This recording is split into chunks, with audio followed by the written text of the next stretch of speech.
And here's what I would like to say to you, Rabbi, since you're quoting scripture, okay? The one that's relevant to me is woe unto them that call evil good and good evil, that put darkness for light and light for darkness.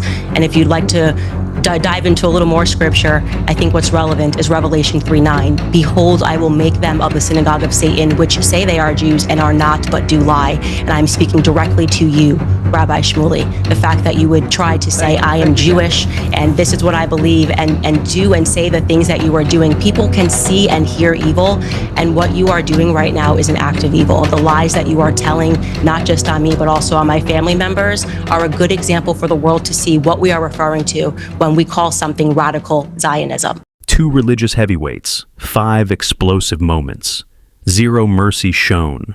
Rabbi Shmuley versus Candace Owens in the most controversial debate of 2024, featuring Holocaust accusations, pedophile scandals, and scripture used as weapons.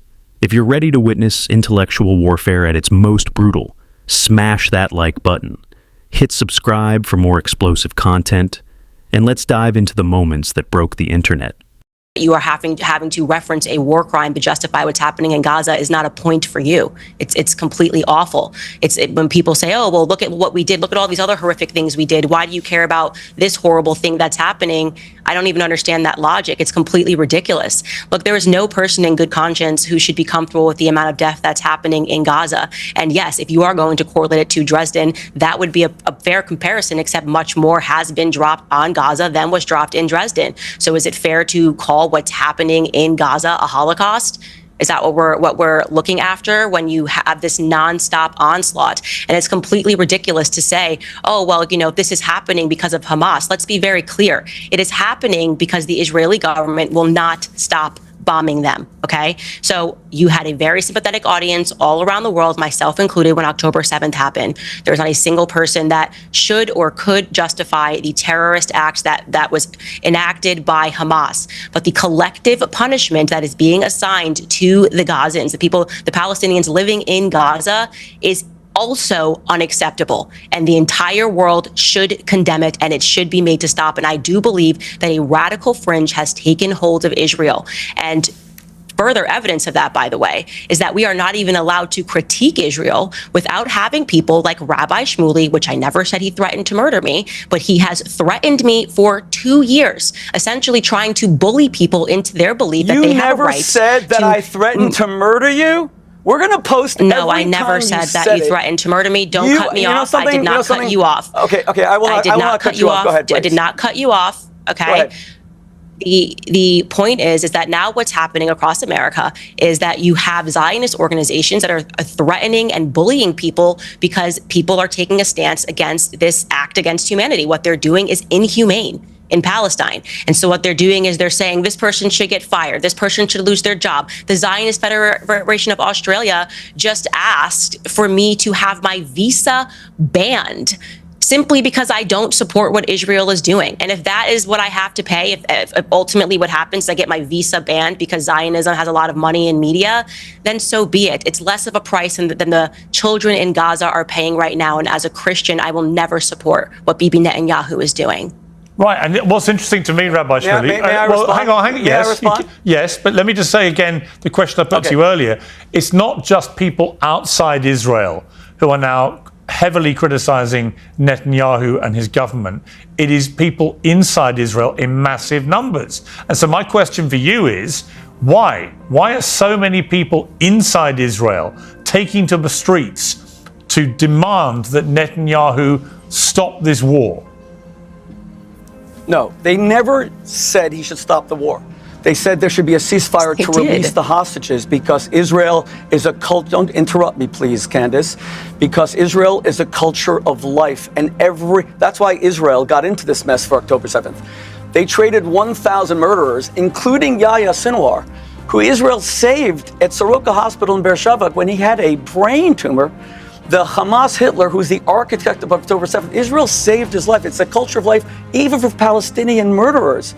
They traded 1,000 for Gilad Shalit. You remember that. And now a whole group is saying, even if it leads to another October 7th, I need my children home. I understand that. Piers, I have two sons fighting in this war. I understand the dangers that are being faced. No one's saying to stop the war, not to destroy Hamas. They're saying call a ceasefire to release the hostages because of their execution. But I must respond. First of all, Candace just said that Israel dropped more bombs on Gaza than on Dresden. What's your source for that? Do you know that in Dresden, there were 1,000 Lancaster bombers sent over 2 nights by Churchill, and then 800 American, that's 1,800 bombs. What's your source that Israel dropped more than on Dresden? So it's just interesting because you realize that you used Dresden as an example. No. Answer the question. You just made Piers. This is deflection. I said more tons you of said that Israel. You just made a blood libel against the Jewish state. Dresden was 1,000 Lancaster bombers over 2 nights. I am asking you, what is your source? This is getting very boring. The answer. Okay, don't interrupt me, please. The answer is Piers. It's my turn. Correct. Piers. Rabbi Shmuley, you can't ask someone a question and then refuse to let them answer. So I asked for a source. I didn't ask for a question. Go ahead. It is We've heard the absolutely question. absurd. I'm Candace. going to respond to what you are saying. This tactic of when anybody brings up anything that Israel is doing is wrong, you get to just scream blood libel and anti-Semitism. Don't interrupt her. Oh my gosh, it's a blood libel. It is not a blood libel to talk about the amount of death and the tons of explosives that have been dropped on the civilians in Palestine, okay? That is not a blood libel against Jewish people. This is such a nasty and perverted tactic, what is your which source? essentially says, I don't have to debate anymore because I get to just call everybody a person who's accusing me of blood libels. Okay, truly, what is happening right now is that the blood of Palestinians is being shed. Okay, that is not a libel against the Jews. That is a fact and a reality against Bibi Netanyahu and this government, which has gone extreme in their response to October 7th. So stop this tactic. Understood. Piers, can I now have my turn again? All I asked was the source. Clearly, she has none. It was invented out of whole cloth. That's what a blood libel is. A blood libel is when Candace Owens says that the actual medieval blood libel, that Jews killed Christians and drank their blood, she actually believes that. She said, please don't interrupt me. I will she find you the says source. that there were Christian bodies found all over Europe. When she said that I am not trying to kill her, we will post right after this, where she said it at least on 8 occasions. That's why she's being investigated by the FBI.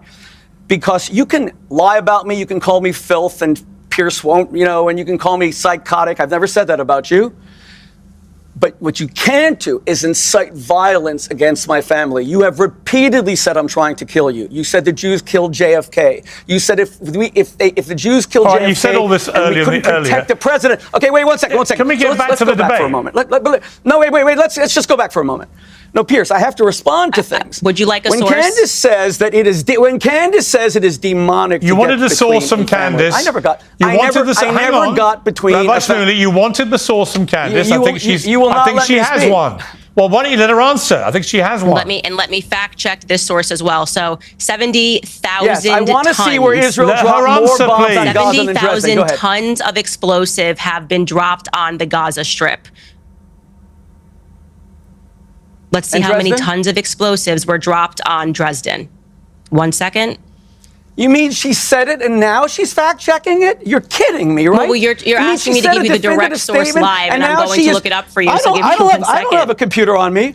I don't have a computer on me. This is ridiculous. Let her finish. This is a cheat sheet. This is absurd. Let her answer the question. Go ahead.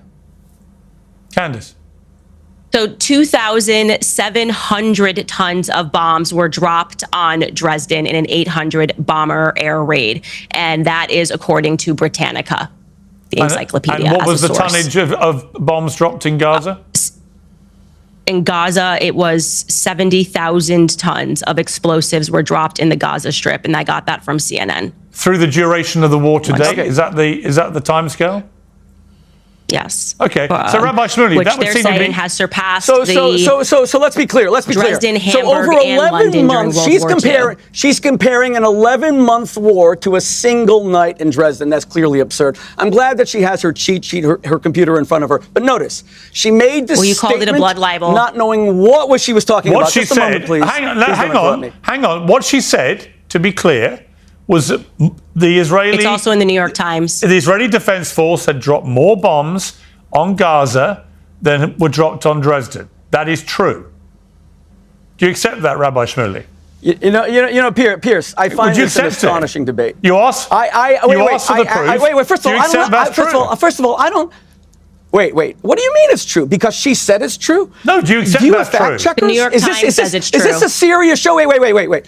Every time I try to speak, you asked for a source. You called it a blood libel. You asked for a source. Fortunately, we had time to look it up. Excuse me, you are interrupting me. She made a definitive statement. She admitted she had no source. She had to then use her computer. It's absurd that she has a computer during this debate. But she was right because she had to look it up. 1 second. But she was right. Now she's saying that over an 11-month war. No, we don't know that she's right because your fact checkers haven't checked it, and my fact checkers haven't checked it. But let's just go back for a moment. Israel was attacked in the most savage way, and women were gang raped, their breasts were cut off. Candace recently had a guest on who even denies that women were raped. Now she's saying it's in the New York Times. She said the other day that the New York Times lied and fabricated about the mass rape of women. She had the former press secretary of Bernie Sanders who denies that. Now she suddenly likes the New York Times. You are speaking to the #1 critic of the New York Times in America. And by the way, this is a typical thing. Candace will say there's no racism in America.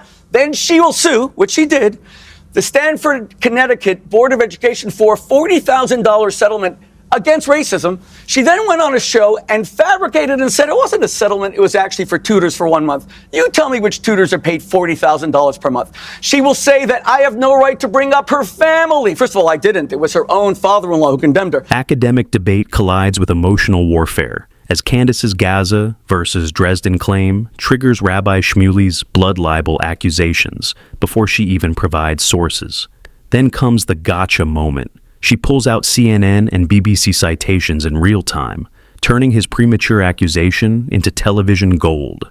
The 11-month war versus single-night bombing comparison becomes a perfect microcosm of how statistics transform into weapons, depending on who's wielding them. Mengele's experiments. The fourth worst person in Nazi Germany after Hitler, Himmler, Goebbels, Mengele, it was a fabrication. She's an out-and-out Holocaust denier. And Australia, God bless them, took in so many survivors after the war, including my wife's family from Slovakia. Well, let me ask Candace Owens now. She said that the Mengele experiments were false. Go ahead. Let me ask Candace Owens now 2 things. One, are you a Holocaust denier, or do you accept that 6 million Jews were killed by the Nazis in the Holocaust? And secondly, do you believe that Joseph Mengele did what he is reported to have done and has been since World War II ended? Thank you for those questions. No, absolutely, I am not a Holocaust denier. This is, again, another fabrication based off of a monologue that I did in which I was putting pressure on the American government to explain why it is a fact that we learned all of these things about the horrific things that Nazi scientists did. And to be clear, Piers, I did not even mention Joseph Mengele's name in this skit at all. I spoke about all of the things that we learned, that we were told over the years, some of which ended up being rebutted, and there were tons of that part doesn't matter. The point is, the end conclusion of that is that the CIA, via an operation known as Operation Paperclip, took the Nazi scientists and brought them to America, where they continued horrific experiments on Americans. That's the full context of that. So they pulled out a statement, one sentence, where I said we've heard all of these sorts of things that they've done, cut people in half, sewed them back together. And I said, that sounds like a ridiculous waste of time. And when you pull that clip up by itself, it sounds like I'm just diminishing all of these stories, when in reality, I'm saying, let's take everything at face value. Let's say everything we've ever heard was true. Why on earth would the American government acquiesce to bringing these scientists over to America? And as a fact, Dr. Mengele was not one of the scientists which was brought over to America. So but just to be clear, you accept, hang on, I'll come to you, Rabbi Shmuley. To be clear, you accept the Nazis murdered 6 million Jews in the Holocaust? Yeah, I have never once in any of my appearances I'm just asking you to clarify denied the Holocaust atrocities. Okay. Ever. And you accept that Joseph Mengele was a despicable man who perpetrated horrendous crimes, including experimenting on Jewish people when they were still alive? All of the scientists, the Nazi experiments that were done were horrific. And that's why I was saying they were so horrific that it makes you go, why on earth would the American government, in in this clandestine operation, bring over the Nazi scientists who then became a part of our CIA and continued experiments onto America through to the 60s and the 70s. And I was let me quoting ask Rabbi what those Shmuley experiments were that was done throughout the Korean War. Rabbi Shmuley, your response. And I read it. After this debate, we will post every single clip.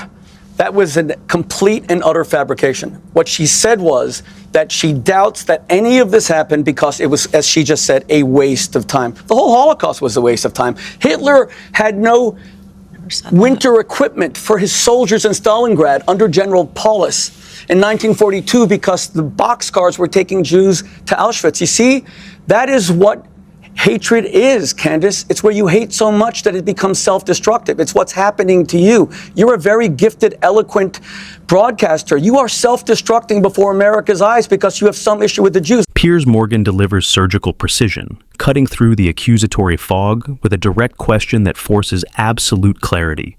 Candace's measured response, affirming 6 million deaths and condemning Nazi experiments, contrasts sharply with Rabbi Shmuley's recontextualization and strategy about her waste of time comment. Holocaust denial accusations function as the ultimate debate terminator. Once that label lands, everything else becomes background noise. Pedophiles. You always refer to Jews as pedophiles. It's the main word you use about Jews. And every historian knows that what began in Norwich in 1099 with the first blood libel, where the Jews were falsely accused of taking a Christian child and drinking his blood, you actually believe that. You said that Christian bodies, this is before Rafa, this is before Israel, that Christian bodies were found all over Europe. And when you speak about pedophilia, you know, it's funny, you just converted to Catholicism. In 2002, Pope John Paul II, a pope that you would probably like. He was very conservative. He was a great man, great friend of the Jewish community, recognized the state of Israel, sent an ambassador in 1994. He apologized, very frail, to the world Catholic community, saying that at least 2% of all Catholic priests were pedophiles. Later, Pope Benedict XVI apologized again. I met Pope Benedict, a great man, great friend of the Jewish community. He said it was 4%. Then Pope Francis raised it probably even higher, 6%. We know 1 million people, almost 1 million people, children in France alone, according to the French government, were abused by Catholic priests. But you've never once condemned Catholic pedophilia. Everyone knows it was the biggest scandal in the world. But only the Jews are pedophiles. Is that anti-Semitism? Okay, let me ask Candace, do you condemn pedophiles in the Catholic Church, Christian pedophiles? Yeah, he's just lying again. Actually, on my show, I spoke extensively about Frankism, and I told people that there was a conversion into the Catholic faith. And one of the things that I believe is that all of the Abrahamic religions have been infiltrated by Satanists, and that is what I've said. So they've decided to pull apart only the piece where I'm talking about Judaism and not where I'm speaking about all of the faiths having been infiltrated, and speaking about how it's important for everyone to recognize this so that you can realize that there is this sort of satanic cult that's operating within all of the faiths. And I think that they use Christians and they use Jews and Muslims as well. I've said that on my show multiple times, so he's just absolutely lying about that. I think the difference here is that you'd be hard pressed to find a Catholic that would in any capacity defend pedophilia. Now, regarding what he is saying that I said Judaism is filled with pedophiles, that is objectively a nonsense. I am a Christian. I'm aware of what the first 5 books of my Bible are. That would be me insinuating that, okay, well, the first 5 books of my Bible are inspired by pedophilia.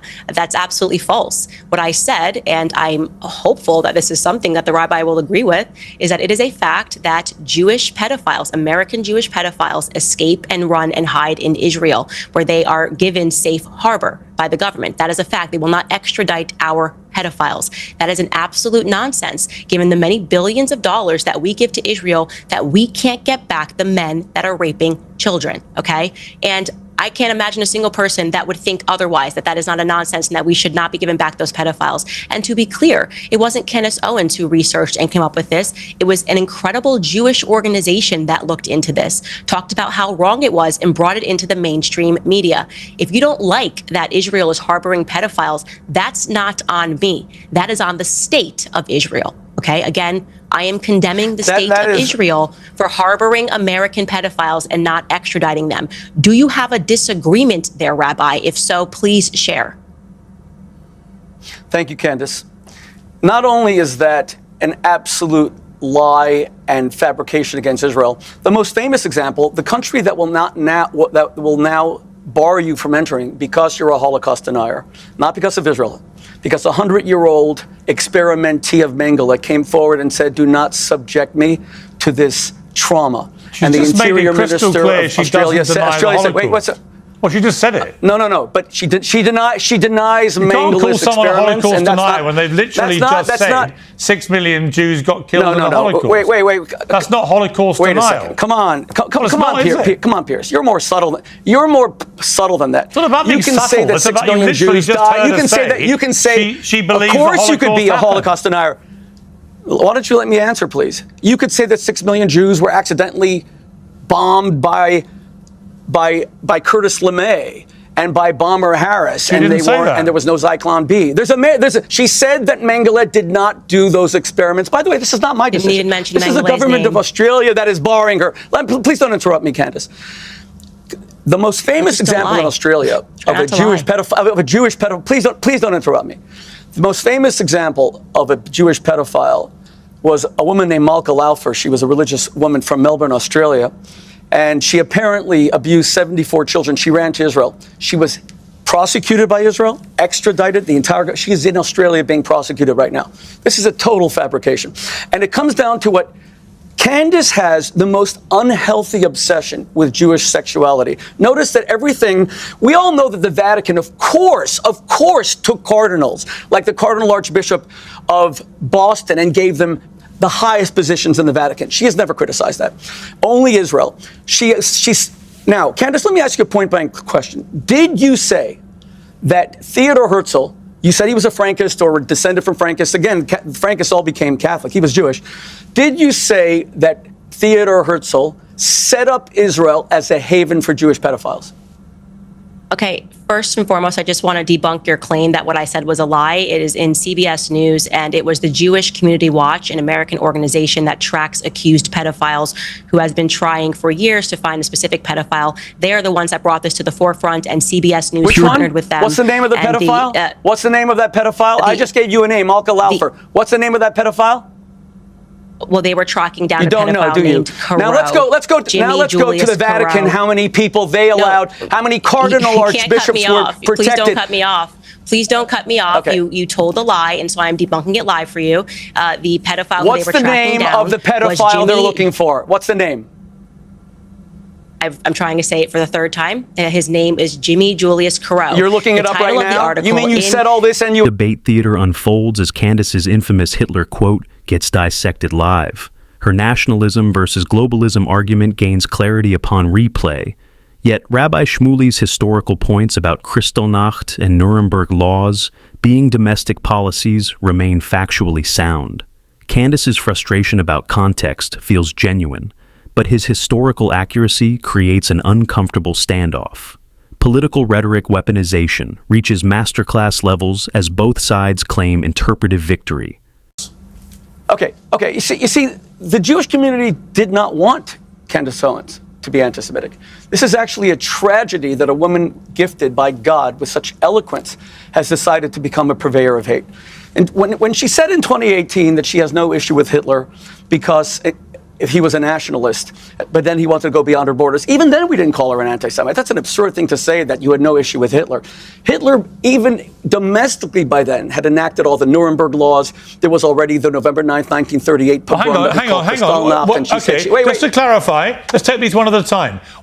What do you believe she said about Adolf Hitler in the clip you're talking about? She said that there was no issue with Hitler except for the fact that he went beyond his borders. If he was a nationalist, let's play the clip. Enough. Let me play the clip. But my point is, no one called her.